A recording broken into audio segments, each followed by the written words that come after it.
Prologue. Married for 3 years. I only accidentally discovered that my wife was actually the CEO of my company. That day, I wasn't supposed to be delivering documents, but I found myself standing outside the VIP suite at the Victory Gala, listening to her voice. Transfer his bonus to my Swiss bank account. Inside the suite, my apprentice, Jared Miller, kept his head down, while General Manager Rachel Cole wore an apologetic smile. The finance director, Sarah Jenkins, cautiously handed over a file. And, sitting at the head of the table, issuing orders, was my wife, Elena Vance. For her, I had given up the chance to study abroad. I had turned down high-paying offers from headhunters. I had even swallowed my pride and accepted unfair workplace suppression time and time again, all because she needed a stable life. But she had been pretending to be poor the entire time. This 3-year marriage, from start to finish, was an elaborately designed scam. My career's setbacks, the withheld wages and bonuses, they were all her tests. Even my startup plans were sabotaged because she never believed my projects could succeed, so she denied me from the shadows.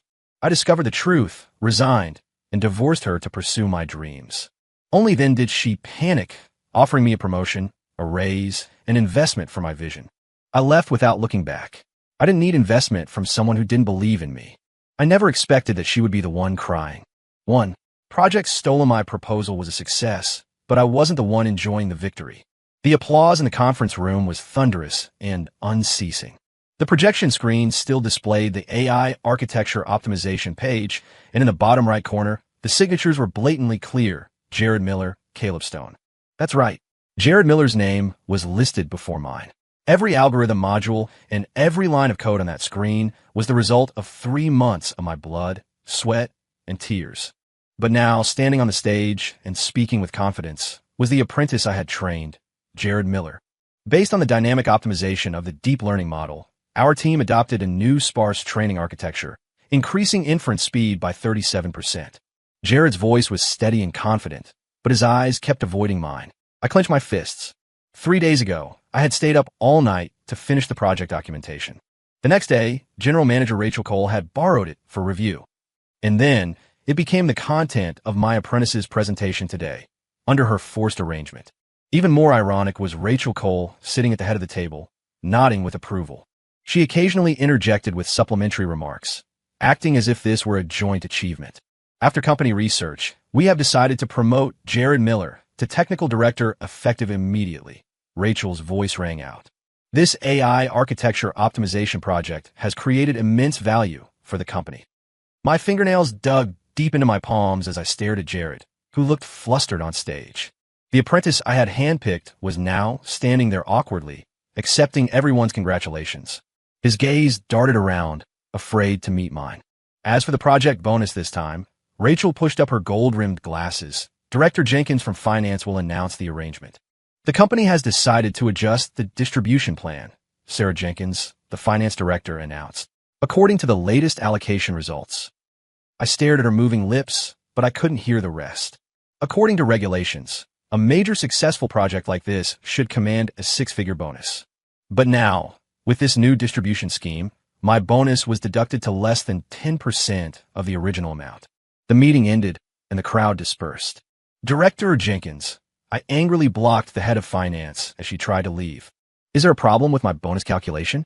Why is it so low? Seeing me, her expression suddenly became unnatural. According to the latest assessment system, your innovation coefficient is only 0.7. She handed me a form. GM Cole signed it herself. The last column of the form stung my eyes. Deductions team collaboration. -40% plan completeness. -30% my innovation score was glaringly written as 62, department average 85. I stormed up to the general manager's floor. Caleb, I'm sorry. Jared Miller saw me and lowered his head, trying to apologize. Moo! I shoved him aside and forcefully threw open the door to the general manager's office. Rachel, what is the meaning of this? I slammed the assessment form onto her desk. Why? On what grounds? She was leisurely painting her nails, the bright red brush pausing above the pay slip I had thrown down. Caleb Stone, watch your attitude. Attitude? You treat me like this and expect an attitude? I want my bonus and the credit I deserve. Credit? Rachel raised an eyebrow. The company pays your salary. Your work naturally belongs to the company. Caleb, don't be so petty. The company needs teamwork, not individualism. Besides, the company needs to cultivate a reserve of young cadres. Jared fits the company's future planning better. Caleb, you are a veteran employee. You need to look at things from the company's perspective. Bullshit. To hell with the planning. The core solution of this project was mine. Caleb Stone, remember your place. The company pays your salary, so your work results belong to the company. Not convinced? You can quit. I can approve your resignation letter right now. I clench my fists, staring at her in anger. 5 years in this company, and I was being played like this. 2. The gentle wife at 8 o'clock in the evening, when I pushed open the door to my home, only a dim wall lamp was on. The aroma of pot roast mixed with a warm light wafted out. My wife, Elena Vance, was busy in the kitchen wearing an apron. 2 steaming bowls of rice were set on the dining table. You're back. Hearing the noise, she turned and smiled. Did work go well today? I didn't answer. I walked straight to the seat opposite her and sat down, staring blankly at the food. What's wrong? Elena noticed my anomaly and reached out to touch my forehead. Elena, I want to quit, I said suddenly. Elena's fingers froze in midair. Why? She asked softly. Jared Miller was promoted to director, I said. My bonus was deducted until only peanuts remained. I briefly recounted what happened at the meeting, getting angrier as I spoke. I've had enough. What's the point of staying in a place like this? I want to start my own business, design chips, even if I have to start from scratch. Honey, you've been treated unfairly. Elena hugged me gently, comforting me. My irritable mood settled down a lot. Do you want me to go talk to GM Cole? I met her at the annual party. My wife said. My wife worked at the same company as an administrative assistant, though her office wasn't in the same building as mine. No need. I loosened my tie. I'm going to resign tomorrow. But, honey, Elena said carefully, what about next month's mortgage? And it's almost the end of the year, this year's property tax. I slammed the table and stood up. Money, money, money. Is that all you know how to calculate? Every time I plan to quit, you bring up money. You don't care at all if I'm happy in my work. The soup on the table splashed out from the vibration. Elena was startled, her eyes instantly turning red. I'm sorry, honey. I just wanted to be prepared. Her voice trembled. If you're really unhappy, then quit. The money issue. I'll figure something out. Looking at her reddened eyes, the anger in my chest was suddenly extinguished. Thinking about how my wife wrongfully accommodated me. While I couldn't give her a better life and even lost my temper at her, I felt incredibly guilty. Actually, it's not that I absolutely have to fight for this bonus and promotion. I just feel that if I were director, I'd have the chance to realize my dream of making AI chips. I said dejectedly, I know, honey, you've been wronged, and I'm always holding you back, unable to share your burden. My wife hugged and comforted me again. Forget it. I'll keep doing it for now. I won't resign yet. I sat down casually. Elena was silent for a while, then suddenly picked up her chopsticks, took something from her own bowl, and placed it in mine. It was a fried egg. When did you hide that? I was stunned. It was the last one in the fridge. She smiled. You work harder than I do. You eat it. I looked down at that fried egg, my heart feeling inexplicably sour. 3. The wife's anomaly late at night. I was woken up by a message notification on my phone. I opened my eyes groggily. It was a text from Jared. Caleb, I'm sorry. I really didn't know it would be like this. I realized Elena wasn't in bed. The light was on in the bathroom, and I could faintly hear her lowered voice. Yes, get rid of that bag as soon as possible. The price doesn't matter. I just need cash. I frowned and walked lightly to the bathroom door. Through the slightly ajar crack, I saw Elena operating something on her phone screen. On the screen was the interface of a second-hand luxury trading app. She quickly uploaded a few photos, detailed shots of an Hermes bag, in condition that looked nearly brand new. Elena, I pushed the door open. Elena abruptly locked her screen. When she turned around, a trace of panic flashed across her face. Why are you up? Are you selling a bag? I stared at her. Where did you get an Hermes? Oh, a colleague asked me to help sell it. She smiled and reached out to turn off the faucet. She needs money urgently and was too embarrassed to list it online herself. I gave a vague, oh, and didn't ask further. After returning to bed, however, I couldn't sleep. Last week, Elena said her father's diabetes had worsened and he needed money for imported medicine. Last month, her best friend also asked her to sell a Cartier watch. Before that, when her mother had a sudden heart attack, she had secretly made phone calls in the middle of the night to borrow money. It was too many times. I closed my eyes, a strange feeling rising in my heart. Why was everyone around her always in urgent need of money? Why was it always luxury goods? Why? 4. Accidental discovery of the truth on Thursday. While I was working overtime, checking the details of a new R&D plan, my college classmate Victoria, Vic Sterling called. Caleb Stone, Vic shouted. The tech industry gala I told you about is happening tomorrow. You can bring a partner. Have you thought about it? I don't have anyone. Keep me company. I don't have time. I have to work late tomorrow to revise the plan. Find someone else. I replied. But other than you, I don't want to bring anyone else. This is the last time I'm attending a domestic gala. I'm going abroad soon. Don't you want to see me one last time? Please, old classmate. Vic said again. Vic, I'm married. It's really not appropriate. I hung up the phone. Half an hour later, the phone rang again. It was my supervisor, Mark Reynolds. Caleb, there's a red folder under my desk. Find it and bring it immediately to Suite 808 at the Grand Meridian Hotel. GM Cole needs it urgently. Make the trip. I frowned, but I still have to debug the new model tonight. It'll take 20 minutes. He wouldn't take no for an answer. This is an important contract negotiation. It was originally planned for next week, but the other party has to travel abroad next week, so it was decided at the last minute. Hurry up, GM Cole and the others are waiting. When I walked out of the office building clutching the file folder, it was already dark. The early autumn wind blew fallen leaves against my face, and I subconsciously shrank my neck. This old suit was bought 3 years ago for our wedding, and the cuffs were already frayed. At the Grand Meridian Hotel, I handed the materials to GM Cole and was walking back. Rounding the corridor lined with thick carpet, I suddenly froze at the door of room 888. Through the crack of the ajar door came a voice so familiar it hurt. Elena's voice. He did a good job on the R&D plan this time. My blood instantly ran cold. That was Elena's voice, but with a tone I had never heard, commanding, authoritative, allowing no doubt. Almost instinctively, I sidestepped and hid behind a decorative potted plant. Through the crack in the door, I saw Elena sitting at the head of the table, wearing a white coat I had never seen, her long hair pinned up sharply. Distribute the bonus plan for this project as agreed before. The old rules apply. Transfer his share to that card of mine in the Swiss bank. And stop trying to persuade me. I know what I'm doing. Her tone was calm and powerful, completely different from the gentle and considerate appearance she maintained at home. 5. The wife's true identity, Elena, tapped her fingertips lightly against a red wine glass. Sitting around her were General Manager Rachel Cole, Finance Director Sarah Jenkins, and my apprentice, Jared Miller. So, this was a celebration banquet for Jared, a celebration that originally belonged to me. But why was my wife here, sitting in the seat of honor, lecturing the general manager and the others?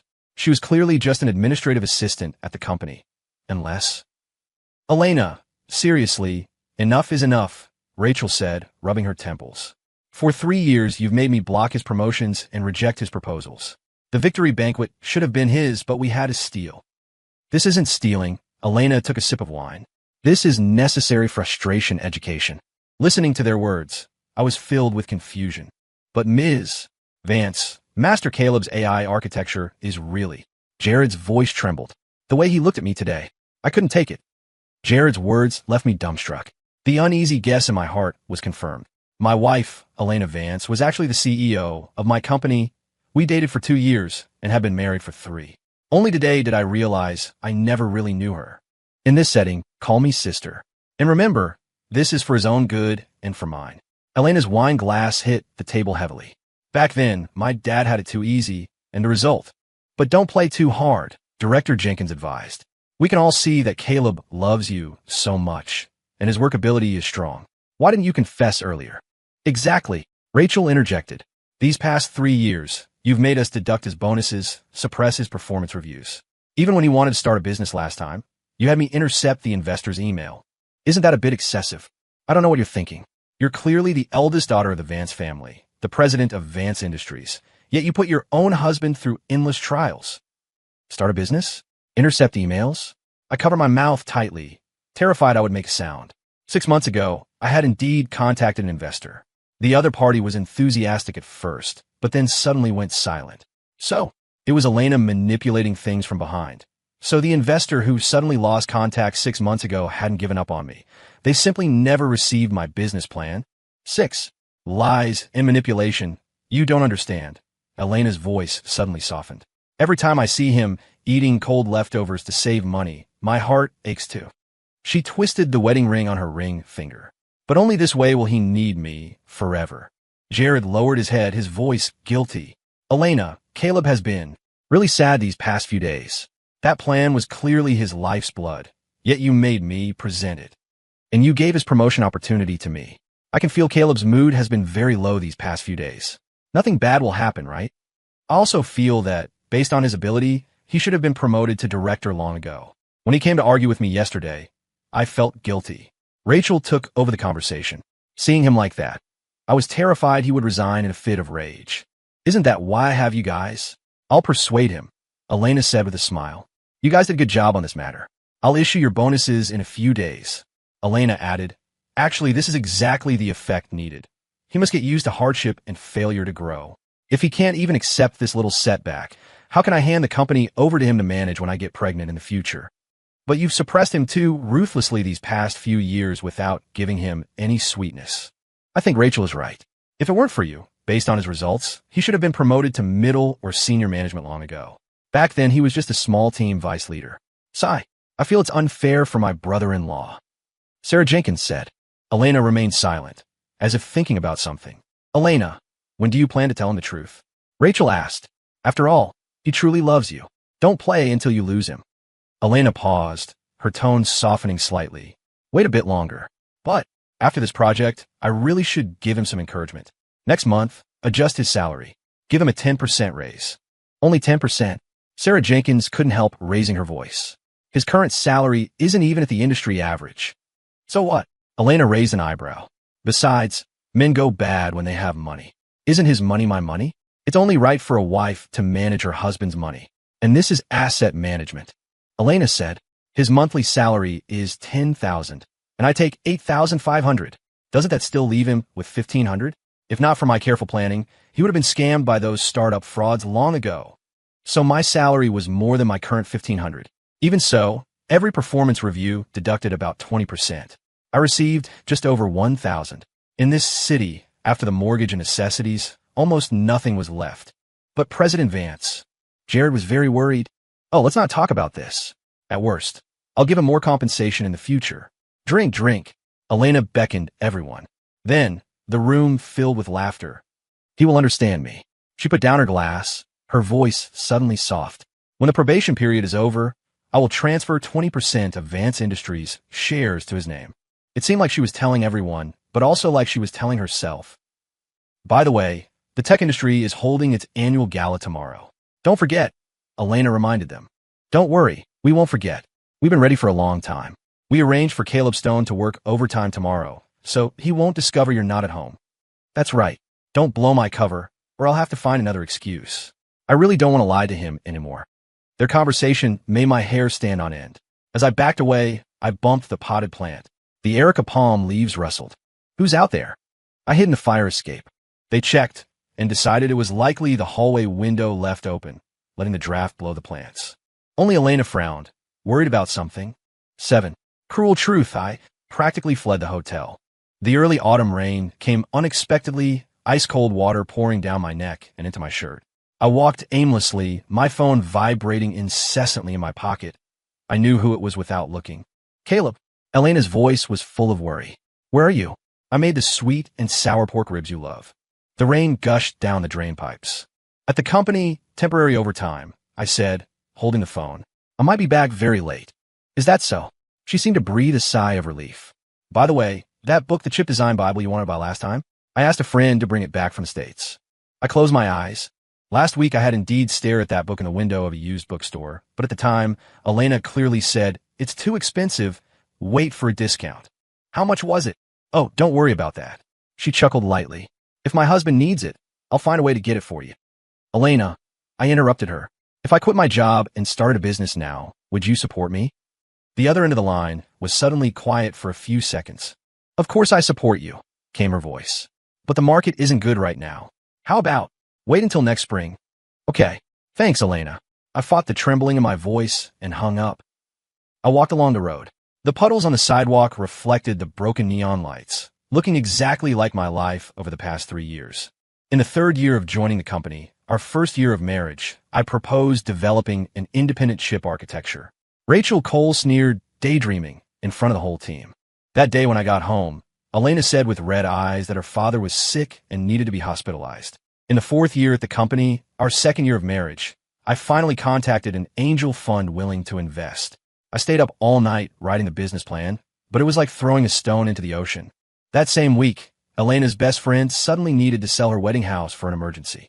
Thunder rumbled in the distance. I suddenly remembered that snowy night 6 months ago. I wrapped myself in a down jacket and waited at the entrance of the VC firm until early morning, only for the receptionist to say sympathetically, "Mr. Stone, we really didn't receive your BP email. Last month, I secretly drove Uber at night for a month. Exhausted, I almost got into a car accident, just to give Elena a good birthday. And only now did I understand that money should have been my quarterly bonus. 5 years of acquaintance, 3 years of marriage. It turned out I had always been her puppet, everything under her control. The understanding and support that made me feel guilty were nothing more than the hunter's pity for the prey. The tenderness I thought was real was just the leeway of a manipulator.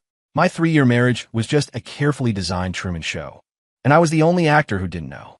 My keychain still held the couple's charm from our anniversary. I ripped it off and threw it into the trash can. The rain fell harder. I stood at the intersection, watching the financial news looping on the mall's LED screen. Tomorrow, no, starting right now, I would take back control of my life. I took out my phone and called Vic. "Vic, I'll go with you to the tech gala tomorrow." "Great." I could sense Vic smiling happily on the other end. Rainwater dripped from my chin onto the phone screen, blurring the message Elena just sent. "I left soup for you. Remember to drink it while it's hot when you get back." I fumbled for my phone and dialed the number of a friend I hadn't contacted in 3 years, who was starting a business in Europe. "Ben, the project you mentioned last time. I agree to join. That's awesome. You're finally willing to leave the States." Ben Carter replied happily. 8. Showdown on Friday evening. I stood in front of the mirror, adjusting my tie. This navy blue tie was bought in college. I rarely used it, but today I suddenly dug it out from the depths of the closet. My phone vibrated. It was a message from Vic, 7 p.m., Grand Meridian Hotel lobby. I stared at the screen, my thumb hovering over the keyboard, and finally just replied, "Okay." Vic was my college classmate, now a VP at an investment bank. A few days ago at a class reunion, she heard my work wasn't going well recently and half-jokingly said, "There's a reception on Friday. I need a male companion. Do you want to come and clear your mind?" I didn't agree then, but now, I put on the only suit jacket that was still presentable. When I pushed open the door, the cold wind rushed in. The banquet hall of the Grand Meridian was resplendent. When Vic took my arm and we entered, I was still a bit dazed. The light from the crystal chandeliers was too bright, the scent of champagne too strong, and the laughter around me felt piercing. "You don't look too good." Vic handed me a glass of sparkling water. "Want to go to the terrace for some air?" I shook my head, but my gaze was nailed to a scene by the side door of the banquet hall. It was a VIP room separated by a glass curtain wall. Elena was standing inside. She was wearing a silver gown I had never seen before, her hair pinned high, speaking fluent English. Surrounded by a circle of people in suits and leather shoes, some respectfully handed over documents. Others bowed and called her Madame Vance. Vic followed my gaze. Isn't that President Vance of Vance Industries? Do you know her?" I didn't answer. Elena, on the other side of the glass, suddenly turned her head. Her gaze cut through the champagne tower and the crowd, locking straight on my eyes. Her smile froze. The wine glass tilted in her hand, red wine spilling onto the expensive gown, but she seemed completely unaware. "Caleb." Vic touched my elbow, in confusion. I took a step back. "Sorry, excuse me for a moment." "It's okay. If you're really uncomfortable, you could go rest first." I turned to leave, completely failing to notice the smile on Vic's face after she said that. As I left, I heard the sound of the glass door being pushed open violently, high heels clicking rapidly on the marble floor. But I didn't look back. 9. Showdown, Part 2. On the way out of the hotel, I recalled every detail of the past 3 years. All the clues suddenly became clear. Why my year-end bonus was always deducted by more than half for various reasons like company difficulties. Why every time I proposed leaving, Elena would use various reasons to dissuade me. Why we clearly had a decent income, but kept living in our current ordinary apartment. Why my salary card was always kept by her. It was all a lie. A carefully designed scam that lasted 3 years. A live-action version of The Truman Show. Elena's high heels made rapid sounds on the marble floor. She grabbed my wrist with surprising strength. "Caleb, don't go." Her chest heaved violently, the silver dress soaked in red wine. "Caleb, I'm sorry. Listen to my explanation." I shook off her hand. "President Vance, what act is this?" "Honey, don't be like this. It's It's not convenient here. Let's go home together now. We can talk properly at home. I promise to tell you everything. I won't lie to you. Saying this, she came over to take my arm. Talk about what? I threw off her hand. Talk about how you played me for a fool for 3 years? Talk about how you made me miss promotion opportunities time and again? Or talk about how you used all sorts of reasons to dock my pay, making me live almost like a beggar? I didn't. Her voice choked, and she grabbed my sleeve urgently. Listen to me, it's not what you think. Then what is it? I sneered. Is it that you shouldn't have lied to me for 3 years, or shouldn't have played me for a fool? Her lips trembled. I just wanted to make sure you loved me for me, not for my money and status. So you made me live like a beggar? I suddenly raised my voice. Made me squeeze onto buses and subways every day to save money? Made me act like a grandson to Rachel Cole for a $2,000 reimbursement. Rain hit her pale face, mixing with tears. By the way, General Manager Rachel Cole is also your accomplice, right? She executed all your arrangements. Elena remained silent, clearly admitting it by default. Seeing my state, her expression finally changed. Her brow furrowed slightly, as if she hadn't expected me to be so angry. 10. Wife's apology. Honey, I'm sorry. I can compensate you in the future. She hurriedly pulled a card from her clutch. There's $1 million in here. It's what you deserved all these years. I stared at the black card and suddenly laughed out loud. Money again. Elena, besides solving problems with money, what else can you do? I didn't mean that. She panic-shoved the card back in her bag. I just wanted to. Wanted to what? Still want to control me? I took a step back. Do you know how I lived these past 3 years? Every payday, you said the family was struggling and we had to save. I hesitated even to buy a bottle of water, while you... I pointed toward the hotel. You're in there, drinking wine worth thousands a bottle, watching me wag my tail and beg like a dog. Is it funny? She said uneasily. Honey, I didn't... Just what? Testing me. I stepped closer. Or worrying that men go bad when they have money. Intentionally exploiting me. She trembled all over. I didn't mean that. I just love you too much, afraid of losing you. Love me? My voice was hoarse. No, you don't. You only care about your game. She suddenly lunged forward and hugged me, the cold gown sticking to my chest. I'm sorry. I really know I was wrong. Let's go home first, okay? I promise to tell you everything from now on. I stood stiffly, smelling the familiar perfume on her. The Chanel, she said, was a birthday gift from a best friend, priced equivalent to 3 months of my wages. Home. I slowly pushed her away. Which home? That cage you carefully designed? It's not, she cried, trembling. I really love you. Love. I wiped the rain from my face. Elena, you don't understand what love is at all. As I turned around, she grabbed the corner of my clothes tightly. Please, give me one more chance. I yanked my clothes away forcefully. No, not anymore. The streetlight at the alley entrance suddenly flickered, illuminating her pale face. Her lips moved, and finally, she just whispered, Honey, it's raining hard outside. I'll call a DRA friend to drive you back. I didn't look back, walking deep into the curtain of rain. 11. Promotion and raise on Monday morning. I took leave and went to a law firm. The lawyer pushed a document over. Mr. Stone, given your situation, you can actually claim more compensation. No need. I interrupted him, flipping to the last page to sign. Just the part one deserve. I don't want a penny more. When I walked out of the law firm, the sunlight stung my eyes. There were over a dozen missed calls on my phone. The latest text message read, I'm waiting for you. Please give me another chance. I'll give you a proper explanation. Elena's missed calls piled up in the notification bar, her texts gradually shifting from apologies to begging. Caleb, let's talk. Please, answer the phone, okay? Are you really going to do this to me? In the afternoon, I returned to the company. Before long, Mrs. Lee from HR came to find me. Caleb, the president wants to see you. Colleagues around us looked up in unison. Jared looked at me with an apologetic expression. I closed my laptop and went with her. Pushing open the heavy solid-wood door of the CEO's office, I saw Elena standing with her back to me in front of the floor-to-ceiling window. Sunlight plated a gold rim on her through the glass. General Manager Rachel Cole was sitting on the sofa nearby, reporting something to her. Hearing the door open, Elena's shoulders clearly trembled. She turned immediately, wearing a smile. Caleb, you're here. Sit down. Her voice was a little hoarse. Rachel Cole tactfully gathered her documents and left, closing the office door behind her. I placed the divorce agreement on the coffee table and pushed it across. No need. I've already signed the divorce agreement. Except for the salary I'm owed, I didn't ask for anything extra.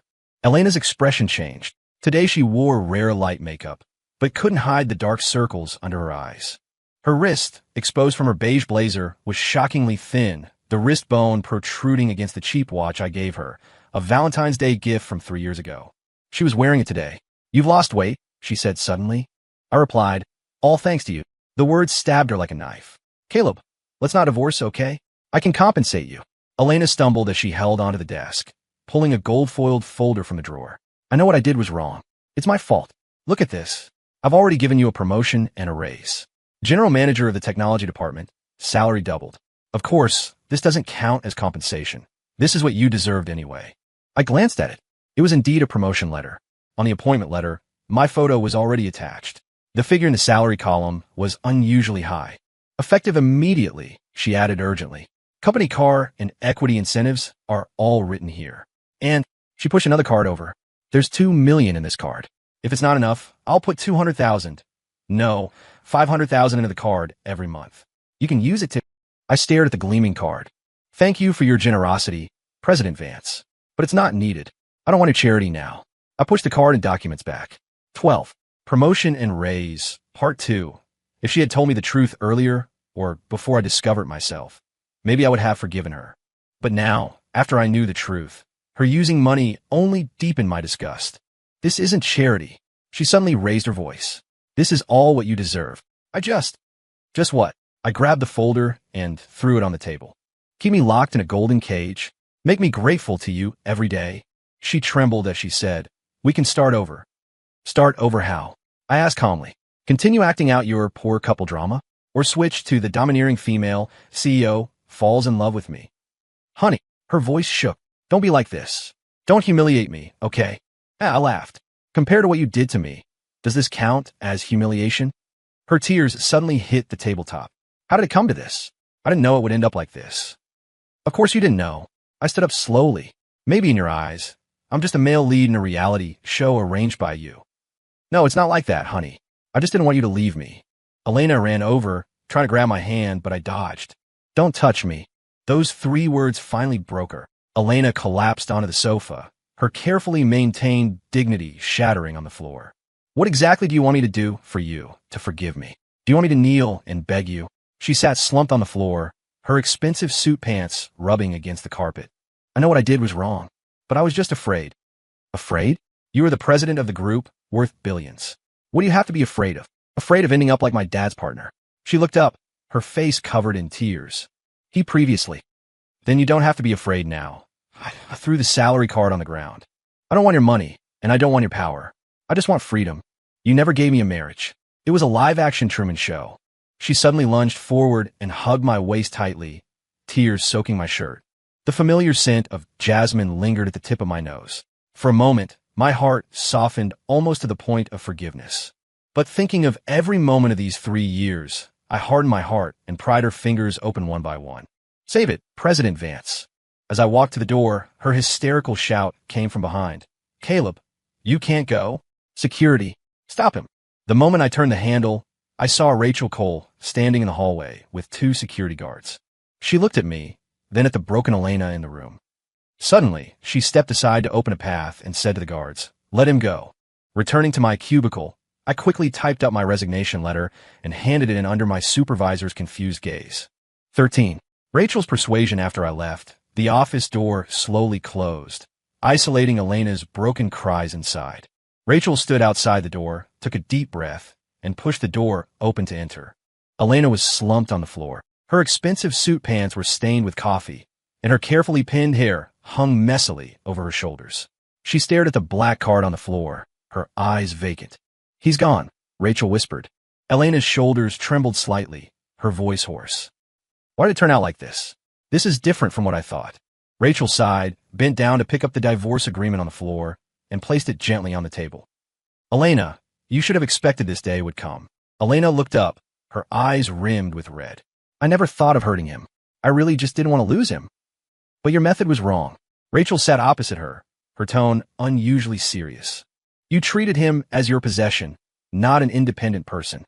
I just wanted to protect him." Elena clenched her fists. "How many people outside are staring at Vance Industries? If others knew he was my husband, how many would try to use him?" If he rashly started a business and got scammed, what then? So you'd rather watch him be buried? Rachel sighed. You know Caleb's ability better than anyone.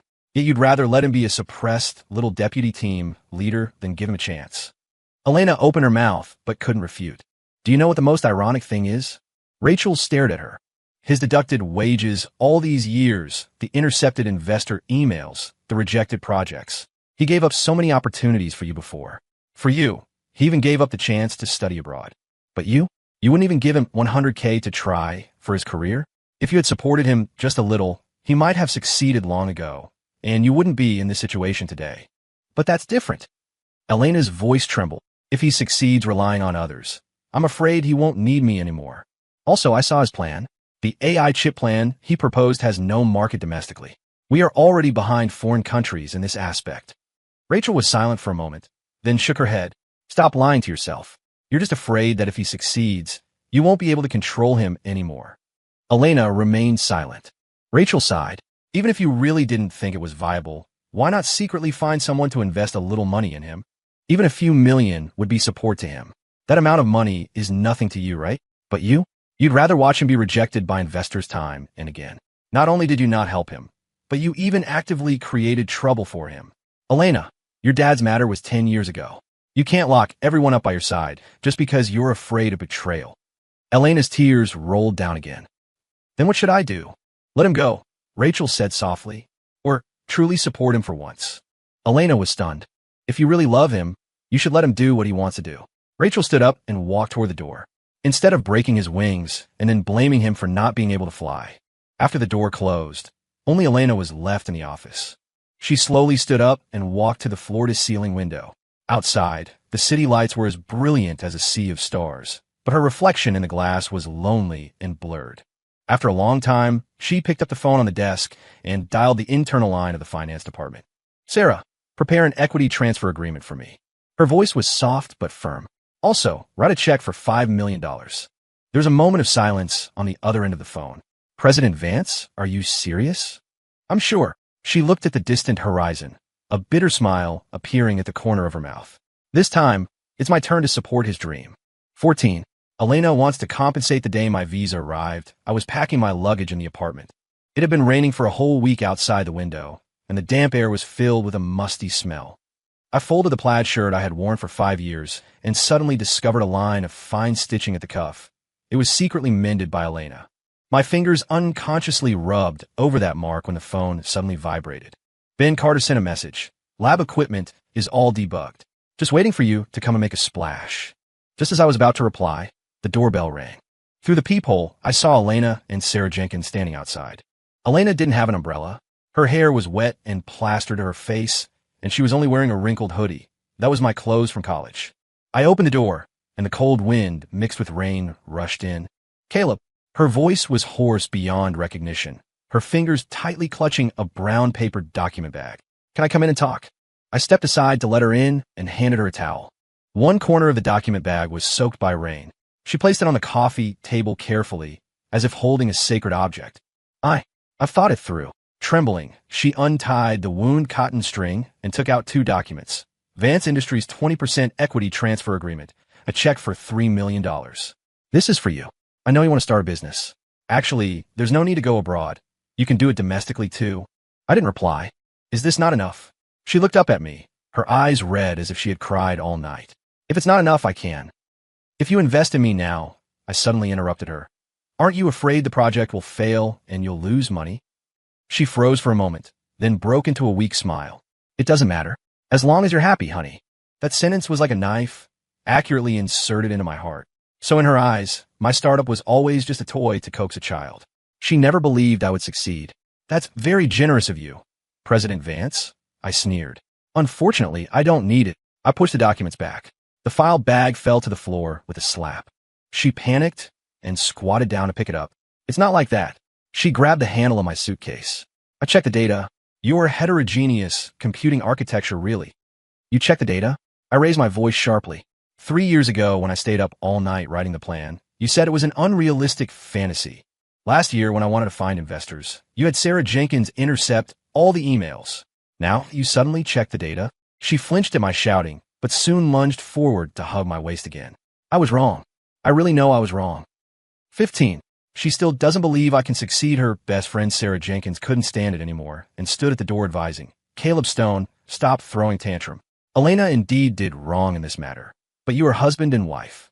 Couples fight at the head of the bed and make up at the end. You have always loved each other the most in your hearts. Why make such a fuss over these small things? She took an assessment report from her briefcase. This is the technical due diligence I did behind Elena's back over the past 2 days. Your architecture is indeed feasible. Elena turned her head in shock. Sarah, Elena, I can't watch this anymore. Sarah walked straight in and put the report on the table. Caleb Stone, don't hold a grudge against money or dreams. Elena had her difficulties doing what she did before. Just forgive her. Difficulties. I laughed, looking at Elena. When it comes down to it, you still don't believe from the bottom of your heart that this project can succeed. That's what I can never accept or forgive. But Elena has invested in you now, hasn't she? You can take this money to realize your dream now. Sarah said, but it's different, I replied. What's different? Sarah asked in confusion. The sound of rain suddenly became louder, beating incessantly against the glass window. I closed the file and gently put it back on the coffee table. Because I don't need investment from people who don't trust that I can succeed. What I want is trust, support. You guys should leave. I know you hate me, Elena cried. But please accept these. I definitely won't interfere with your affairs this time. If you don't leave, I'll go first. I picked up my suitcase, ready to go stay at the hotel I had booked for a few days. Elena's tears finally burst like a dam. Honey, don't go. Please. I coldly pried her hand apart and looked back one last time at the entryway. The lawyer will handle the divorce agreement. As for these, I glanced at the document bag on the floor. Keep them for your next project. When I closed the door, I heard her hysterical crying mixed with Sarah's sighs, which were then thoroughly cut off by the elevator doors. 16. Elena's reflection in the CEO's office at Vance Industries. Elena pushed a check towards Sarah Jenkins. Do you think a $5 million check is enough? Or should I deposit it directly into his account? Her voice was hoarse, dark circles heavy under her eyes. Or should I prepare a car for him too? Sarah stared at the flamboyant signature on the check and sighed. Elena, do you think what Caleb wants is money? Elena gripped her fountain pen tightly. Then what can I do? I just want to compensate him. If he feels wronged, I can apologize publicly. Does he want a position? I'll make him vice president. Wants to realize his dream. Elena, calm down. Sarah sat opposite her. Have you ever thought that what Caleb really cares about isn't money at all? Then what does he care about? Elena looked up sharply, her voice raspy. I promoted him, gave him equity. I'm even willing to hand the entire Vance Industries over to him. But giving him cars, money, promotions, and raises now is useless. What Caleb cares about most right now isn't these things, but that you lied to him for 3 whole years. But if I don't compensate him now, what can I do? Thinking about how he suffered so much because of me these past few years, my heart hurts too. As long as he doesn't leave me, I can give him whatever he wants. He wants dignity. Jared Miller suddenly spoke up. The office went instantly quiet. President Vance, what Caleb hates most isn't that you hid things from him, but that from start to finish, you never treated him as an equal. Jared said in a low voice. You designed tests for him, manipulated his career, and now you want to fix it with money. If it were you, could you accept that? Elena's fingers trembled slightly. I just really didn't want to lose him. But doing this will only push him further away. Jared sighed.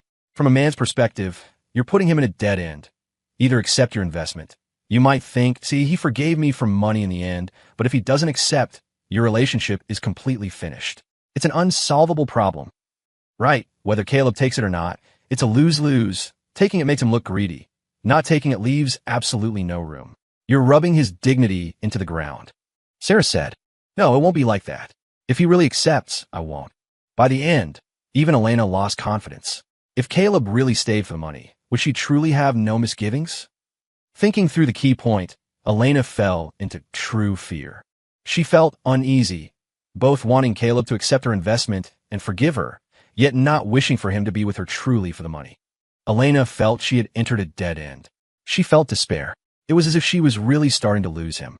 She regretted deeply why she hadn't listened to Sarah and the others' advice to confess voluntarily earlier. Perhaps given her proactive and sincere attitude, Caleb would surely have forgiven her, at least not leading to such a passive situation as now. Then what should I do? Elena covered her face with both hands and lowered her head. What men care about most is face, Sarah comforted her, continuing. You lied to him for 5 years, and now you're throwing money at him. He'll only feel you're giving charity, not apologizing. Jared nodded in agreement. Right, President Vance. Caleb isn't the type of person who can be bought with money. If you really want to win him back, you should lower your stance and apologize sincerely, instead of using material compensation to cover up mistakes. Elena's tears suddenly fell. Then what should I do? Confess everything. Sarah held her hand. Tell him everything you've hidden over the years. Give up control over him, and let him choose whether to forgive you. But Elena's voice shook. If he still refuses, then at least you tried your best, Jared said softly, instead of burning up the last bit of affection with money like now. Jared is right. You're a woman. Learn to retreat to advance. Conquer rigidity with softness. Men, after all, always care about saving face. Okay, I'll try. Elena bit her lip and finally nodded. Late at night, Elena sat alone in the study. Spread on the desk was a list of lies she had woven by hand over 7 years. Falsified payslips, intercepted email records, false family crisis timelines. Every line of text was like a whip lashing her heart. She picked up the wedding ring she had never taken off. Engraved on the inside was the date we got our marriage license. The pen tip hovered over the letter paper for a long time before finally descending. 17. The farewell letter 1 week before departure. I received a call from Elena. When I left previously, it was too rushed and I left behind many items. Now receiving Elena's call, I was informed she had organized the personal items I missed. So, I returned to my former home once again to retrieve these objects. Entering the room, Elena wasn't there. The things had already been organized by her, sorted neatly. In a trance, it felt as if I had returned to the 3 years of marriage. Wait, these 3 years of happy life felt very dreamlike to me, but I knew it was all fake. Together with the luggage was a letter. I hesitated for a moment, but still opened it. Caleb, when you see this letter, I should have already signed the divorce agreement. For the 3 years we were married, I always said I was testing you, but actually I was testing myself. I was afraid of repeating my father's mistakes, but in the end, I became the kind of person I hated most. You were right. We were together for 5 years. Actually, I knew long ago that you truly loved me, but I don't understand why I kept lying to you. I kept thinking I'd tell you in a while, and a while lasted until now. That night you almost had an accident driving Uber, I saw it. But I sat in the car, crying until I suffocated, yet I still let the driver drive away.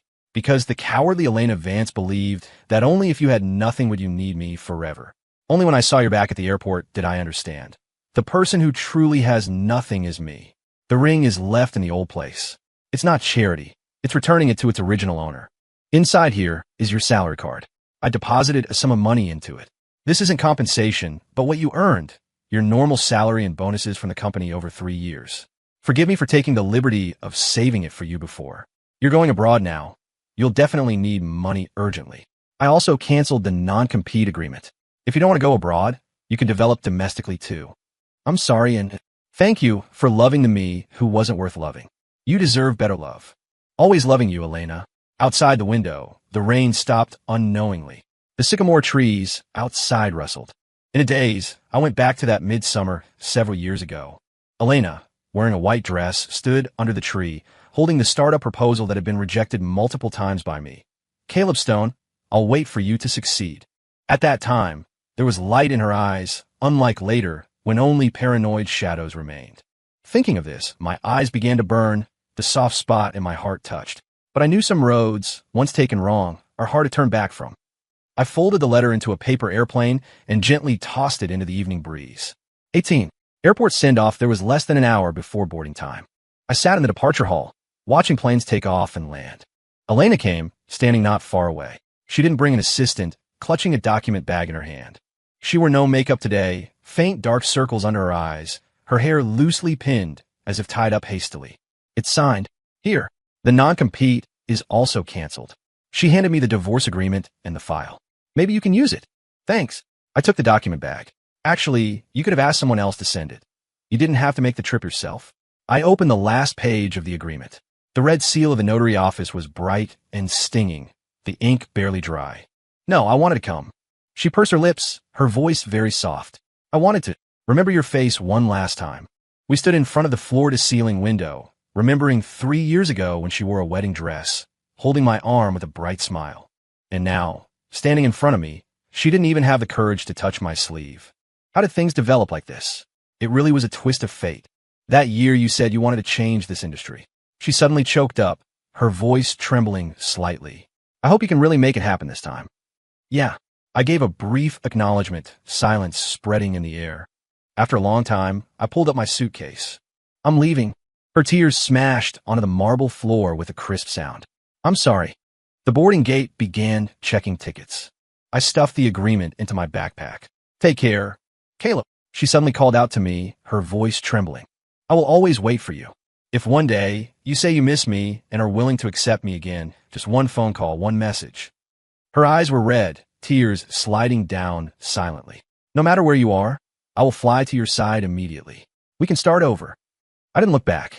I just raised my hand and waved gently. Then I walked into the security channel. Outside the glass curtain wall, morning light pierced the clouds. As the plane climbed, I opened the photo album on my phone.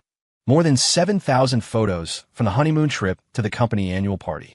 Every frame had Elena's carefully designed smile. I pressed select all, but paused before confirming deletion. In a group photo from the 2020 University Entrepreneurship Competition, I was holding a trophy, and on the blackboard behind me was written, "Chip architecture is the key to the future." The other photos turned into digital dust, leaving only this one to traverse time. I looked down at the gradually shrinking city, filled with emotion, until the clouds swallowed the last bit of land. I suddenly remember my vow to her at the wedding. I will give you the best life. And now, I was going to take back the life that belonged to me. 19. New York reunion 3 years later. The crystal chandeliers in the banquet hall of a New York luxury hotel refracted brilliant light. Amidst the clinking of glasses, I held a glass of champagne, chatting with several heads of the domestic chip industry. Vic went to the restroom. Before leaving, she gently squeezed my fingers and whispered, "Don't drink too much. There's a meeting later." I smiled and nodded, watching her leave, then turned back to discuss the prospects of the domestic market with several partners. Just then I felt a gaze familiar to my bones. I looked up, and across the champagne tower in the crowd, I saw Elena. She stood not far away in a sharply tailored black evening gown. Her hair was shorter than 3 years ago, her makeup exquisite, but her eyes seemed nailed in place, staring dead at me. Her expression went from shock to doubt, then to some complex emotion, as if seeing someone who shouldn't appear here. Then she walked over. "Caleb." Her voice shook a little, as if in disbelief, or as if some long-suppressed emotion finally found an outlet. I nodded slightly, my tone calm. "Ms. Vance, long time no see." Her pupils constricted sharply, clearly not expecting me to use such a title. "When did you come back?" She tried hard to maintain composure, but her fingertips were pinched white. "Last week," I answered briefly. Her gaze scanned me, finally settling on my suit lapel. No badge, no hotel logo. Her brow furrowed slightly, and her tone suddenly softened. "Are you working here now?" I was stunned for a second, then realized she thought I was a hotel employee. "You could say that." I didn't explain, just responded lightly. Her eyes suddenly lit up, as if grabbing onto some hope. "Caleb, if you need help, Vance Industries can invest. Which department are you in now? I can talk to the hotel management, give you a better position." I almost laughed out loud. 3 years gone, and she still defaulted to thinking I couldn't make it, still felt I needed her charity to gain a foothold. "No need." My tone was cold. "I'm doing very well." Her expression froze. Then, as if thinking of something, she suddenly lowered her voice. "Are you still angry with me? I know I was wrong. I really regret it. We can start over. I can give you everything." "Ms. Vance," I interrupted her, my voice calm, but allowing no doubt. "The past is over." Her breathing became clearly rapid, her chest heaving violently. "No, it's not over. You're clearly still wearing." Her gaze fell on the ring finger of my left hand. It was empty. Her voice cut off abruptly. "I already have a fiancé," I said. "Fiancé?" She looked like she heard some absurd joke. She smiled and said, "Honey, stop lying to me. How could you possibly?" "Sorry to keep you waiting." A cool female voice came from behind. 20. Elena wants to thank me. Vic had returned at some point, naturally taking my arm, a polite smile on her lips. "Who is this?" Elena's expression instantly solidified. "This is Elena Vance, CEO of Vance Industries." I introduced calmly. "Ms. Vance, this is my fiancée, Victoria Sterling." Vic extended her hand. "President Vance, I've heard a lot about you." Elena didn't move. Her gaze darted back and forth between Vic and me, finally staring dead at my face. Her voice pressed extremely low. Fiancé? Caleb, are you joking? No, we're getting engaged next month. I shook my head, my tone flat, as if just stating a very ordinary fact. Her breathing was clearly disordered, her chest heaving violently, as if someone suddenly strangled her throat. You really? Her voice was squeezed out from between her teeth. Then your project abroad succeeded? I didn't answer, just gently swirl my wine glass. Vic smiled and supplemented at the right time. Mr. Stone is now the global head of technology for Nextech. This return to the country is to move the core R&D center to New York. Elena's face went instantly pale. Nextech, 3 years ago, just a startup team in Zurich, now a leading enterprise in the international chip industry. Impossible, she murmured, her eyes unfocused for a moment before snapping back into focus. Where did you get the funds? You clearly, Ms. Vance. I interrupted her, my voice still steady, but carrying an unquestionable chill. I feel that what's past is spilled water. There's no need to mention it again. Her lips trembled as if she wanted to say something more, but just then, the banquet host took the stage, announcing the start of the cooperation negotiation session. I nodded slightly. Excuse us. The moment I turned, she suddenly grabbed my wrist, her strength surprisingly great. Wait, Caleb, Vance Industries can invest. We can collaborate. Whatever conditions you want, we can discuss. Her nails almost sank into my skin, her eyes mixing despair and final stubbornness, as if this were the only life-saving straw she could grasp. I gently pulled my hand back, my tone distant and indifferent. No need. Her fingers froze in midair, finally slowly dropping. For the business negotiation that night, I let another executive on the team handle the interface with Vance Industries. Vic asked me on the way back to the hotel, not going personally? I shook my head. No need. It's the same if Director Lee goes to negotiate. She didn't ask more, just gently held my hand. Outside the car window, New York's night view was flowing with light and color. The glass curtain walls of skyscrapers reflected countless lights, like a dream that never ends. And I was finally no longer a character trapped in someone else's script. 21. The final farewell of the day the bid results were announced. Elena came to my office personally. She wore a sharp white suit, exquisite makeup, holding a dark blue gift box in her hand, with a long-lost smile on her face. Congratulations on winning the bid. I stood up, extending a hand out of courtesy. She didn't shake hands but placed the gift box directly on the table, her voice containing unconcealable excitement. This is a collector's edition Bordeaux I brought back from France. I never could bring myself to open it. I glanced at the gift box and didn't respond. I know, winning the bid this time must be because of you. She took a step forward, eyes shining with some kind of expectation. Although you don't say it, I understand, you still care about me. President Vance. I interrupted her, my tone calm. You won the bid because your proposal was indeed excellent. Nothing more. She froze for a moment, then laughed involuntarily. Caleb, you don't have to be like this. I know there are several companies with strength equal to ours. If it weren't for you. I pressed the intercom. Ms. Lee, bring in the assessment report for Vance Industries. A few minutes later, the report was spread open in front of her. Technical innovation score, 92. 5, far exceeding the second place's 76. 8. I pointed to the most critical column. Do you know why? Her gaze fell on the technical details and suddenly froze. This is the heterogeneous computing architecture you rejected 5 years ago. I closed the file. Now, it has become the core competitiveness for your winning bid. Her fingers trembled slightly, her voice almost squeezed out of her throat. Yep, you knew all along. Business is like this. I looked out the window, sunlight spilling through the glass onto the desk. There are no eternal losers and no eternal winners. Elena's breathing became noticeably rapid. If I had supported you back then, her voice choked. Would we not have? The past, I don't care about it anymore. I calmly interrupted her. Now, we are just business partners. This cooperation is for the development of the national chip industry, nothing more. Her tears suddenly smashed onto the assessment report, blooming into a small water stain. I am sorry. What I regret most is that I didn't trust your vision back then. She looked up, eyes blurry with tears. If I could do it over, I would definitely. There are no ifs. She suddenly stepped forward, wanting to hug me. I took half a step back, only extending a hand in a polite blocking gesture. Her arms froze in midair, finally slowly dropping. She forced a smile, said goodbye to me, and turned to leave. Her back looked much more hunched than when she arrived. The moment the door closed, my phone vibrated. It was a message from Vic. What do you want to eat tonight?